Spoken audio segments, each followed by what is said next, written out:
Well, it wouldn't be about the middle path if there wasn't some chaos in the background. So, my name is Dakota Walker. Today I'll be reading to you Su's reflections from Su the Middle Path as the Chinese lettering in Sanskrit. It's really about finding that balance, and there is a story alongside it, but I wanted to specifically share one of my favorite parts in it, which is called Su's Reflections. And Su is Subasado, who's a scribe traveling from Nihon, Japan to Tang, China, years 838. And this is while he's in China, and I think it can resonate pretty well with a lot of people. So page 53 in the paperback, you go there, you say, deep among cloaked canopies, darkness thrashes against the breeze, seas toss and turn the falling leaves. Eerie hoots cusp ears, a soft face hardened to stone, the passing winds endear. 2. At the raging of the seas, the screaming of the rivers, one venture ends, to fall inward. Through the forced calm, the deeper journey unfolds. 3. Look to the blistering sky, the sun shouts the darkness away. Steam wafts from the cups of teas, winds die in the distance. Before the birds chatter, depletes from the moon before, feared living, the only feeling. 4. Sense of living, only shows reflecting, at each glance, hunched again, sense of self drifts, at the fleeting stream. 5. The leaf spins, whirlpools of stones, falling of gentle water, chaos graces beauty, the leaf remains atop. 6. Gusts roar against the stones, unmoved since land began, a crack formed, stones fall from above, ricocheting against trees and homes, devastating anything and everything. The remaining path, now barren. 7. Eyes open or closed, violence ensues during the moonless nights. 8.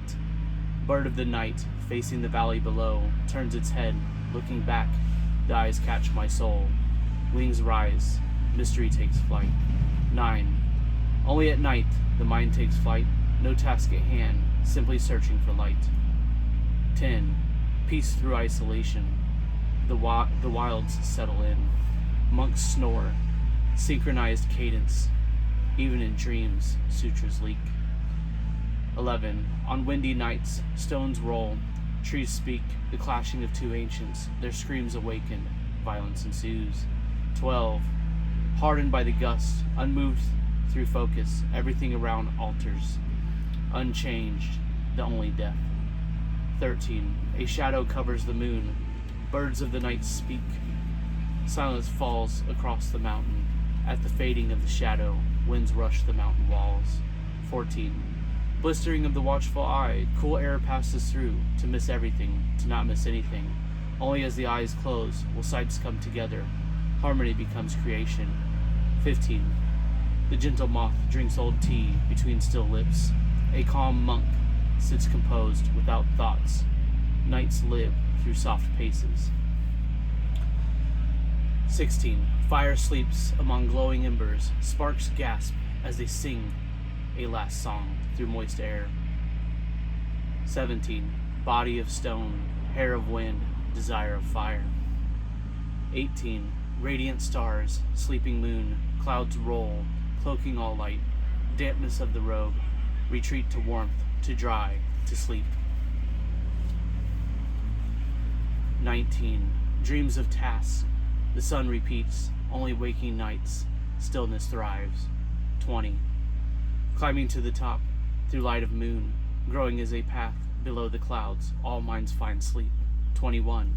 The lone fire radiates far below, shadows of men dance upon the canopies, upon nearly naked trees. 22. Among the moonlight, minds begin to bloom, in pools of reflections, minds begin to wilt. Among sunlight, minds nourish fertile grounds. So this is supposed to take span over a course of 22 nights, so it follows on page 61. After the passing of 22 nights and suns, Su completed his own task. During the sun's light he scribed, mostly memorizing sutras, writing excerpts, and solidifying an oral rendition to eventually return and speak back home in Nihon. Only few texts and written word explanations did Su truly feel deserved to be documented on scrolls. And there's more poetry in there, but there's also a story. So to kind of lead into the next part, it says Su continued his work for the coming and going of each season. The first text he scribed was about a monk's journey into the wilderness depths to seek a golden tree. Only one section still needed scribed, since the version sent to Nihon years prior had a missing conclusion. A lengthy yet rather simple, digestible poem. This prepared him for his coming work, and furthered his reason to script documents Su needed to gather for his homeland.